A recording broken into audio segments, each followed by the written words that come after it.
मित्रों नमस्कार। आज संत गंगादास एक हुए हैं।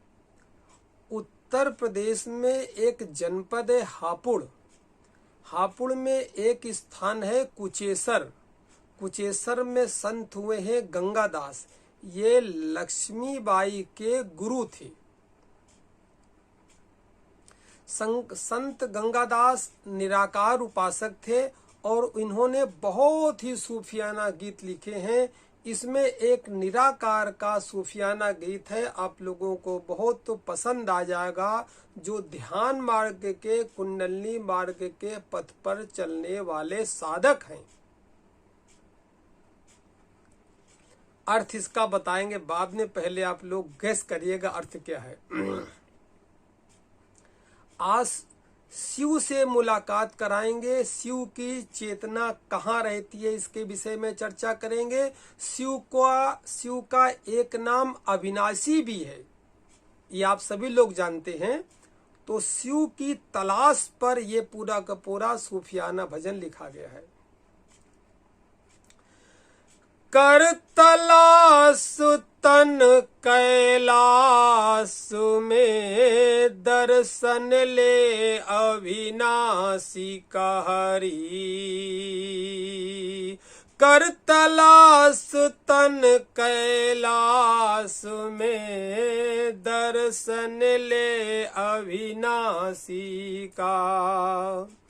मूल द्वार से पता लगे है, जहाँ पवन की सड़क भगे है। उसके आगे और जगह है, हाँ उसके आगे और जगह है। नाभिपुर के पास में जहाँ का 84 का।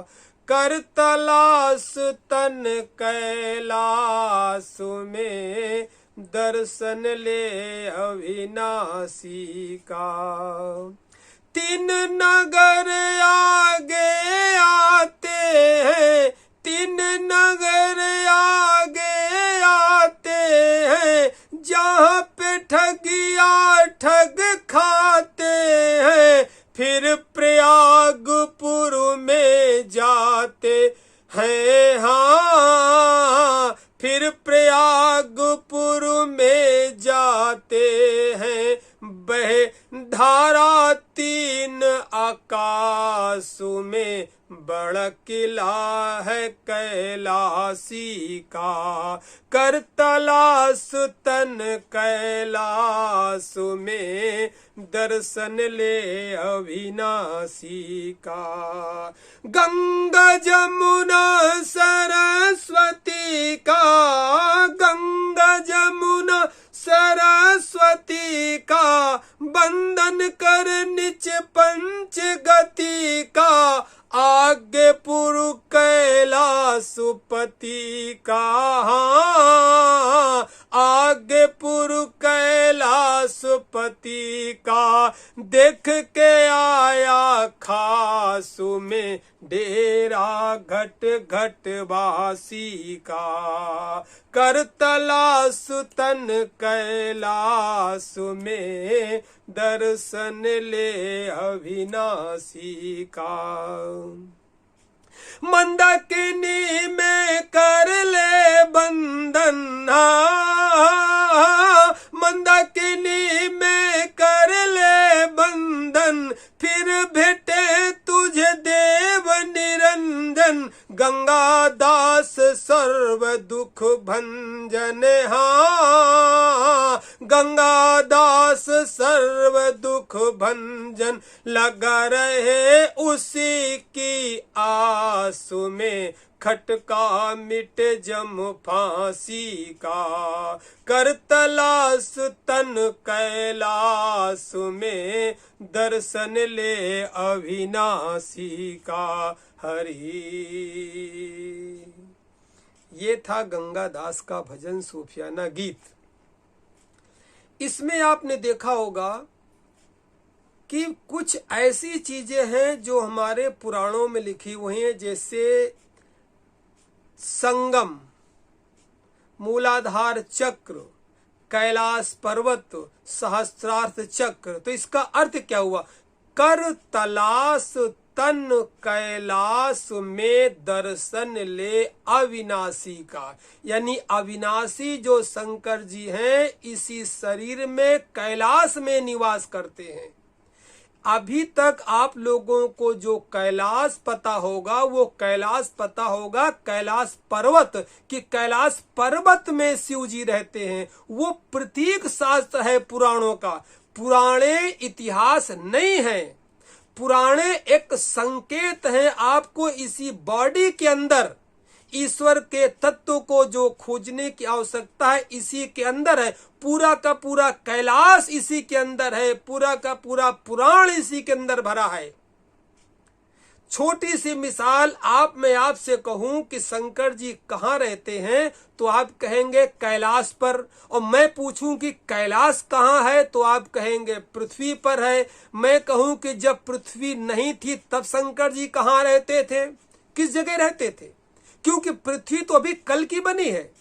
ये तो आपने विज्ञान में पढ़ा ही होगा कि ब्रह्मांड था, ब्रह्मांड में सूर्य था, सूर्य में विस्फोट हुआ, विस्फोट होने के कारण ब्रह्मांड में उसके कई टुकड़े बिखर करके अलग अलग चले गए और सब चुंबकीय शक्ति से एक दूसरे के आसपास घूमने लगे। जो उनका रास्ता है, ये हमारे जो नवग्रह बने हुए हैं उसी में एक पृथ्वी भी है।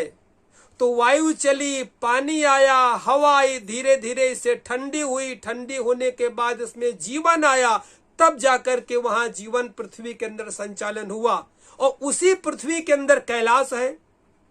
तो शंकर जी तो अविनाशी हैं, पहले से हैं, और पृथ्वी ही का जन्म जब अभी हुआ है तो शंकर जी उसमें कैसे रहेंगे? इसका मतलब ये हुआ पुराणों की बातें इतिहास नहीं है, ये प्रतीक शास्त्र हैं।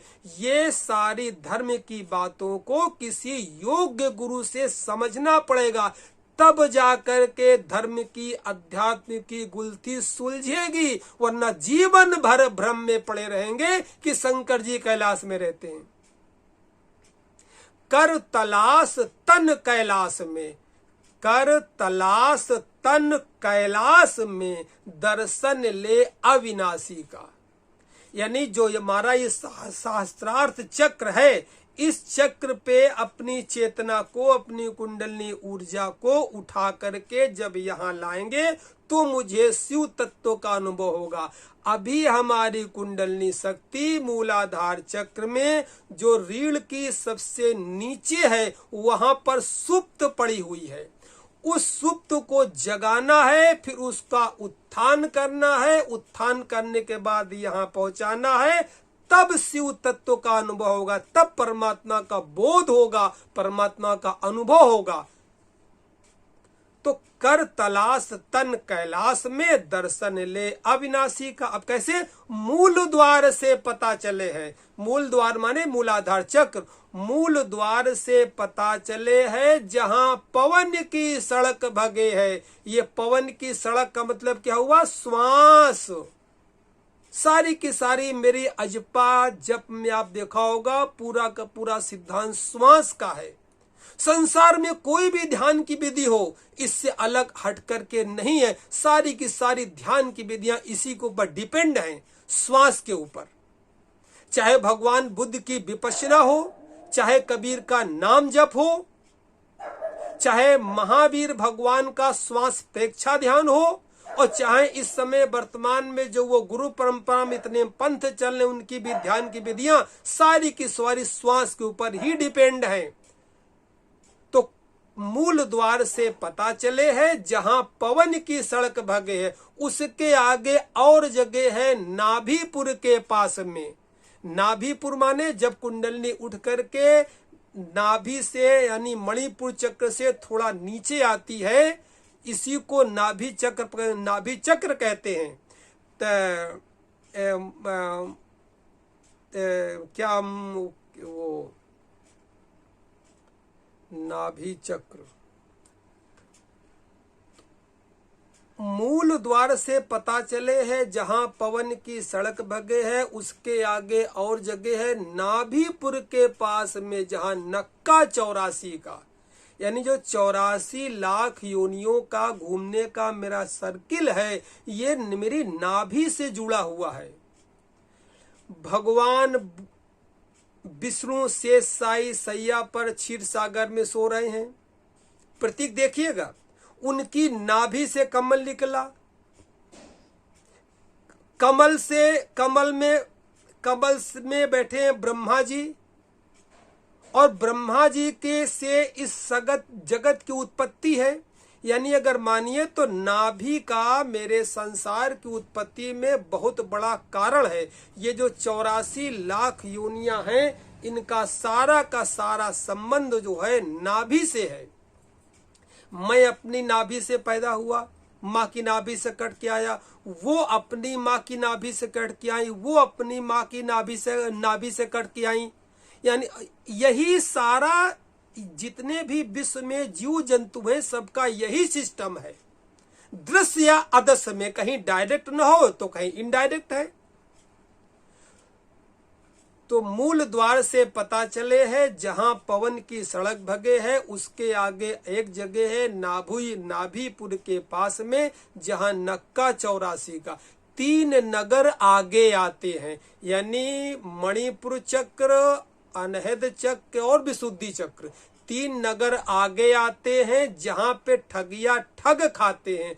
ठगिया ठग खाने का मतलब है जब साधक की कुंडलनी जग करके इन तीनों चक्रों के ऊपर आती है तो उसमें अलौकिक शक्ति पैदा हो जाती है। अलौकिक शक्ति का मतलब ये हुआ कि उसके अंदर चमत्कारिक शक्ति आ जाती है। जब चमत्कारिक शक्ति आ जाती है तो वो माया के बस भ्रम में पड़ करके भूल जाता है परम की यात्रा को, और इसी में माया से ठगा जाता है। ठगिया ठग खाते हैं, फिर प्रयागपुर में जाते हैं। अगर यहाँ से कोई बच गया तो ये है प्रयाग माने आपने देखा होगा ये स्थान है जहाँ 3 नाड़ियां मिली हैं, इड़ा नाड़ी, पिंगला नाड़ी, सुषुम्ना नाड़ी, और इसी का प्रतीक लिया गया है प्रयागराज से जो इलाहाबाद में है।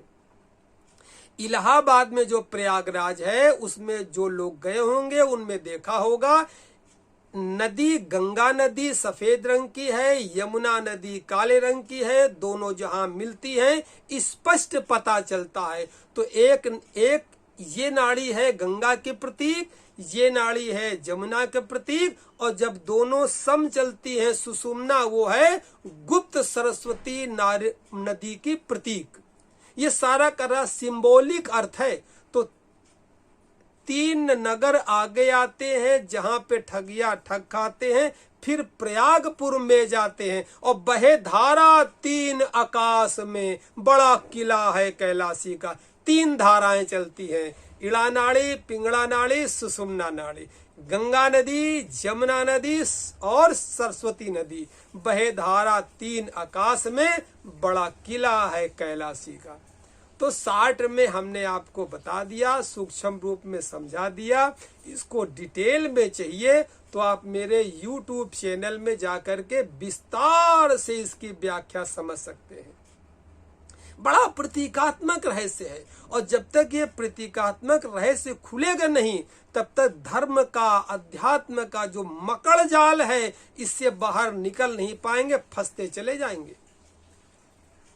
यहीं पे मैं आपको एक ये सूचना भी दे दूं, मैं कुछ दिनों से 1 मई 2023 से 90 दिन की अपनी एक आध्यात्मिक जो ये मेरी प्रतीक शास्त्र है इनके रहस्यों को खोलने का कोर्स चला रहा हूं।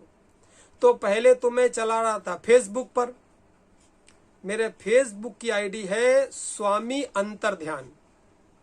अब फेसबुक में बीच बीच में और कोई भी पोस्टें हमको डालनी पड़ती हैं, इसलिए वहां लोगों को ढूंढने में परेशानी आती है। इसलिए अब ये पूरा का पूरा 90 दिनों का कोर्स मैं व्हाट्सएप पे चला रहा हूं, जिसको विस्तार से धर्मशास्त्र के रहस्यों को समझना है, लगा करके ABCD से, यानी शंकर जी की पूजा से और समाधि तक डायरेक्ट समाधि की बात नहीं, समाधि, निर्विचार मन, कैवल्य, मोक्ष, इसकी भाषा आपने पढ़ी होगी मगर समझ नहीं सकते हैं, क्योंकि आपका जहां पैर जमा है, जहां आप खड़े हैं, आप तो खड़े हैं मंदिर के अंदर, शिव चालीसा के अंदर, दुर्गा पूजा के अंदर, यहां खड़े हैं, और समाधि की बात कैसे आप समझ जाएंगे? आप दोनों को अलग अलग समझते हैं। दोनों अलग अलग नहीं है, सब वहीं से पैदा हुए हैं।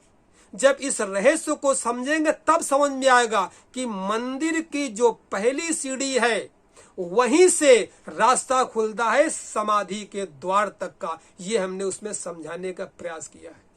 तो मेरा व्हाट्सएप नंबर है 9897727441। इस पे अपना नाम, अपने जिला का नाम, अपनी आयु लिख करके भेज दीजिए। मैं आपको लगातार धीरे धीरे ग्रुप बना करके उसमें भेजता रहूंगा, और जब ये 90 दिन पूरे हो जाएंगे, रहस्य आपके समझ में आ जाएगा, फिर आप इस पे जो प्रश्न करेंगे उन प्रश्नों का उत्तर देने का प्रयास किया जाएगा। अगर उत्तर से संतुष्ट हो जाते हैं तो फिर इसके प्रयोग की विधियां आपको जूम ऐप पे कराई जाएंगी।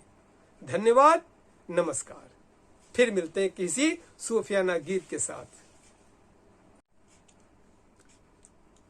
मित्रों नमस्कार।